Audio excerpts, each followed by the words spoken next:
Well, hello and welcome to the Best Football Show. It's been a couple of days since I've been on here. This you can find wherever you get your apps. You can download this free Odyssey app and you can find the Best Football Show. I'm your host, Brian Baldinger. You can like it and subscribe to it. You can find me all over social media at Baldy NFL on X, TikTok, Instagram, YouTube, you name it. And you can find me at the NFL Network. I was there all weekend breaking down the draft. But we got breaking news today. Before we get and look back at the draft, I just got back from Los Angeles where I was out there for 7 days doing draft shows and ultimately helping out with the draft on Saturday afternoon in that last day. 200,000 people in Green Bay, man. It was some scene. But we got breaking news here today. George Kittle looks like he's going to be a 49er for life. He's just signed a new extension. Highest paid tight end in NFL history right now. Good move by San Francisco, but they have a way of paying guys top money, whether it is Trent Williams at left tackle or Christian McCaffrey at running back, or you name it, Nick Bosa at defensive end. Go through their lineup. They've got some of the best players at their positions in this league. They still yet to have locked up their quarterback Brock Purdy, which sounds like they're in the process of doing, but they found money for George Kittle. So congratulations to George. He stays in the fold. A phenomenal player. Last year, a great year. Year before, his blocking is as good as anybody in this business at that position. So congratulations to the 49ers getting George Kittle locked up. But I'm sure every 49er fan is like, all right, it's great. We got George. When we getting our quarterback locked up? Those things take time. I remember talking to Nick Bosa a couple days after he signed his deals 2 years ago. And, they were getting ready for week one. San Francisco was in Pittsburgh, getting ready for their opener. And Nick was more relieved than happy that he got it done. But he was just telling me, like, the contract was like this. It's just a book. It's just so much legalese in it. All the different things that have to be put into a contract. It's not a 2 or 3 page contract, folks. It gets really involved. And so George gets his deal done. He'll be a 49er. Remember, George Kittle was he a 5th round pick? 5th round pick, I believe. Kelsey was a 3rd round pick. So sometimes they're not just first rounders that become the highest paid positions, the best at their positions, are Hall of Fame players. George's on a pretty good path in that direction right now. Let's go back to the draft because it's still being talked about. The quarterbacks, and specifically the slide or the perceived slide of Shedeur Sanders.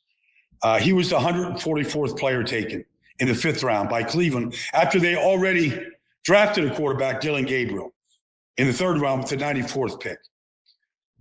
I don't believe that this is collusion by owners.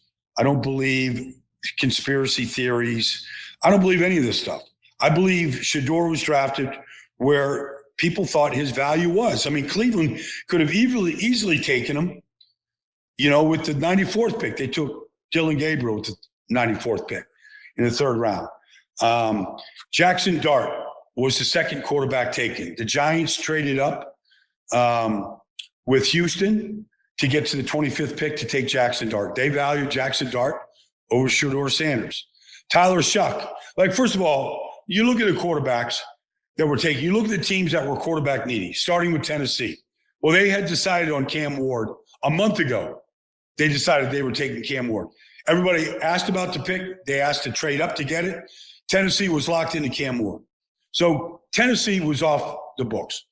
We know the Giants were looking for a quarterback. New Orleans was looking for a quarterback. Seattle was looking for a quarterback. Cleveland was looking for a quarterback. And the Raiders were looking for a quarterback. Shedeur, look, he got taken. I like Shedeur. I went to his pro day. It wasn't a great throwing session. I've seen throwing sessions much better than his, but he didn't get taken with the 144th pick because of his throwing session. The Giants spent a lot of time. They were there. Cleveland was there at that thing. Everybody was there from Cleveland. But when you take Dillon Gabriel with the 94th pick in the third round, and then you come back and take Shedeur, you're basically saying you're drafting him to be a backup quarterback. Now, I would say this to Shedeur if he was on this podcast right now. Go rent a room at the Embassy Suites across the street from the Cleveland Browns facility in Berea, Ohio, 10 minutes away from the airport, and go immerse yourself in the offense. Go meet your teammates. Go learn the playbook forwards and backwards. Go get as much time with the receivers, Jerry Jeudy, Njoku, with all the guys that you can as quickly as you can, and get yourself a head start. We see quarterbacks. We've seen Tom Brady drafted 199 in the 6th round. We've seen Kirk Cousins taken in the 4th round in the same draft that they took RG3 with the 2nd pick. We have seen Brock Purdy taken at the very last pick in the 7th round and all become bona fide starters in this league. Make a lot of money, go to Super Bowls, become the GOAT. There's opportunity. I was a free agent. I was one of 110 free agents signed by the Dallas Cowboys. I made the team. I was the only free agent to make it in 1982. 5 other draft picks made it. I was one of 6 rookies to make the team. Like, you're going to get a chance to go win the job. I don't think that Joe Flacco needs to get a lot of reps in the offseason. So take every rep you can get. Get every drill you can. Stay after practice late. Get there early. Get to know Bill Musgrave, the quarterback's coach. Kevin Stefanski. Get to know the staff. Become a pro and go compete your butt off. There's Kenny Pickett has been traded twice, all right, since he was the 20th pick in the draft by the Steelers 3 years ago. Dillon Gabriel, I saw him at the Senior Bowl. He's played more games than any quarterback in college football history. I think he's played 66 games, something like that, in 3 different places. I mean, if you're Shedeur, just go compete. I mean, all the noise right now, all the drama, all that stuff, all of the chat and the chit chat that was out there. Go do something about it.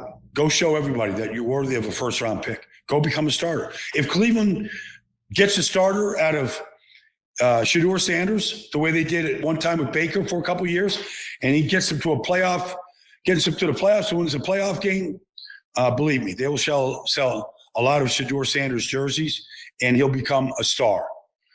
He's got to go do it now. And really, he's gotten this advice from other people. It really doesn't matter where you get drafted. It helps with your contract.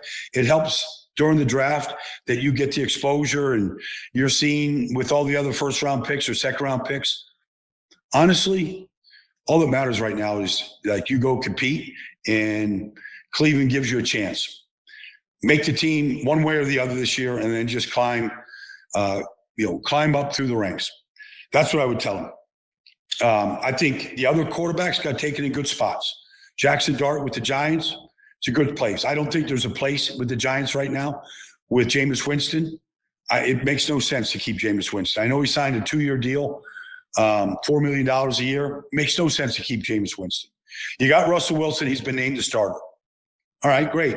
Russell gets, starter reps. He gets to build a relationship with the receivers, Jalen Hyatt and Malik Neighbors and, everybody else.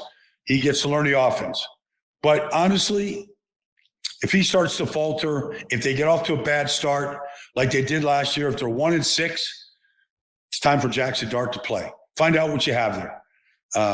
They went to Ole Miss for Eli Manning a long time ago. They're trying to replace Eli Manning.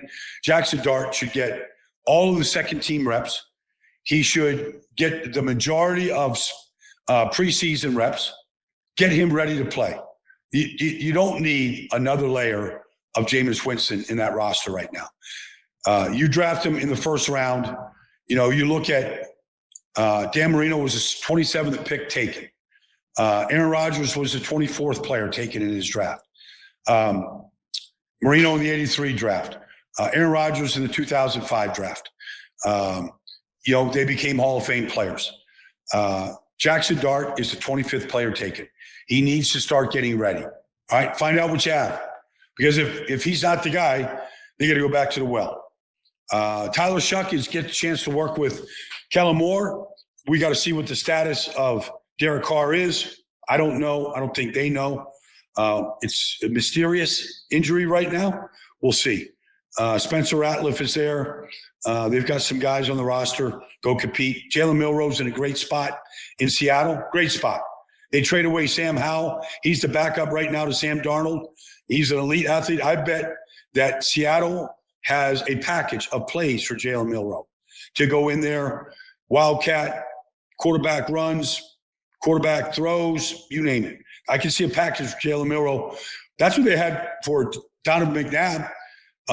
His first year, 1999, I mean, Doug Peterson was the starter. And honestly, they had a package of plays before Donovan became the starter. And he came in for packages and series at a time. I think they should do the same thing with Milroe. And then you get Gabriel at 94 and Shedeur. That's that. Let's talk about some of those trades because the trades drive the draft. I came out on Tuesday last week and said I had a premonition. I had some knowledge that there was going to be a blockbuster trade in the first round. In the top 5 picks, there was going to be a blockbuster trade. This was not going to be a boring draft. This was going to be fireworks. And I had a feeling because Travis Hunter was the one true star in this draft, and maybe Abdul Carter, I thought if teams wanted to get to the top 5, trade in the top 5, for one of those 2 players, I could see it. Jacksonville was a wild card. James Gladstone was the first-time general manager. Tony Baselli is in charge of football operations, first time in that role. Liam Cohen, first-time head coach. I thought Jacksonville was the wild card, and they were picking 5, and I thought they needed star power. And so when they got on the clock and they made the trade with Cleveland to get the number 2 pick and to give up next year's number 1, to move up 3 spots to get Travis Hunter, I thought it was a good deal. We'll find out. Maybe Cleveland benefited. They get Jacksonville's number 1 pick next year. They got a boatload of picks this year. I thought Jacksonville had a plan for Travis Hunter. I thought Gladstone was great, in his first draft. But that was a big deal. First time GM, Tony Baselli said he was a stud through the whole process. And they did a good job of keeping it in-house and not letting it leak out, even though the parameter for the trade had been there for a couple of weeks. But I had a pretty strong premonition that there was somebody coming up for Travis Hunter. And I didn't want to leak anything about Jacksonville because I wasn't 100% sure. But I had a pretty good inkling that Jacksonville was coming up. And then the other big trade was the Atlanta Falcons. After taking Jalen Walker with the 15th pick, they came up and traded with the Rams to go get James Pierce Jr. And honestly, Les Snead knows Raheem Morris. They know each other. Raheem came from the Rams. They worked together. I actually like the trade. I know a lot of people think that the Rams fleeced the Falcons. The Falcons couldn't get to the quarterback. Arnold Ebiketie led the team in sacks last year with 6. They had 31 sacks as a team. Defensively, they're pretty good, except they can't put pressure on the quarterback. The only time they play well is against Tampa, and Tampa scores in the 30s on them. So you need to affect the quarterback. And if you get Jalen Walker and James Pierce and you say, we're pretty good everywhere else. We're good inside at defensive tackle. We're good at safety. They drafted 2 safeties and Xavier Watts, the kid from Oklahoma who is a complete stud. But I liked what Atlanta did, in drafting Billy Bowman, playmaking safety, 2 safeties, 2 edge rushers. All right, let's go. You got your quarterback. Let's go compete for the division. Now, the Rams can sit back and say, look, if Atlanta falters, and I don't know, you can say a bunch of things. You could say, if the quarterback doesn't work out, maybe they're picking top 10 next year. Rams get a top 10 pick. Who knows? Maybe, maybe the Archie Manning sweepstakes take place next year. Maybe they take place the following year. There'll be a lot of teams looking for that pick. But I kind of liked it. I liked Atlanta. I liked what they did. You know, if you have conviction on a player, if you think James Pierce Jr. is going to be an elite pass rusher, then go get him. It's not every year you get those guys in the draft. And his talent is elite. So is Jalen Walker's. So maybe they put them both on the field and they both get double-digit sacks next year and Atlanta wins the division. You know, nobody's going to care that you gave up the number 1 draft pick. All right. And then let's wrap this up with the running backs because we saw, Gentry go number 6 to the Raiders, and we saw Hampton go number 22 to the Chargers. I think both start next year. I think both are impact players. They happen to be in the same division. Also, R.J. Harvey went number 60 to Denver at the bottom of the 2nd round. You might have 3 rookie starting running backs in the AFC West next year. Something just to look at. I was a little surprised that Harvey was the pick for Sean Payton in Denver. I know they tried to trade up. I'm sure they were interested in Hampton. They just couldn't get there in what they had. But they settled on Harvey, and he's a good back out of Central Florida. But, the 2 Ohio State backs went right next to each other. Judkins, Quinshawn Judkins, Travion Henderson went number 36 and 38. Judkins, to the Cleveland Browns, they got their running back. Judkins is the bigger back than Henderson. Henderson's a stud. It was a good draft for running backs. You look at 4 of the top 38 picks were running backs. So, and they went all the way down. My favorite pick of all the running backs was Cam Skattebo, number 105 to the Giants. I think at MetLife Stadium this year, they're going to be booing, like in Skattebo. He's going to be a crowd favorite. The Giants got themselves, I thought they had a good draft. We'll get to the draft tomorrow. We'll talk about the winners and losers. I'm still digesting it. Everybody else is too. We'll get to the winners and losers of the draft. But I think there was a lot of teams that helped themselves out a lot. And you can't discount what the Steelers did with Caleb Johnson with the 83rd pick. They lost, their starting running back to free agency with the Chargers. They're looking for a starting running back. Caleb Johnson, it's a big back, 225, 230 pounds. That's a Steeler-type back. Didn't run the fastest time, but, was a breakaway threat. So anyways, Shedeur, we just want to say good luck. It's time to go to work. The drama is over, and you're now a Cleveland Brown. Let's see if the Browns, I think I had somebody in stats look this up this weekend. Since Cleveland went back to Cleveland, I think they have started 40 different quarterbacks. Maybe they will start their 41st this year, and Shedeur Sanders will win that job. Wouldn't that be something if he becomes the starting quarterback and wins some games there? But there's a lot of work to be done. It's a deep, it's a 5 quarterback roster right now. I don't know. They need 5. We'll see if Deshaun Watson's even healthy to play, but there's 5 guys on the roster. Time to go to work. Anyways, that's been the best football show. That was the talk of the draft, the running backs, the trades, the quarterbacks.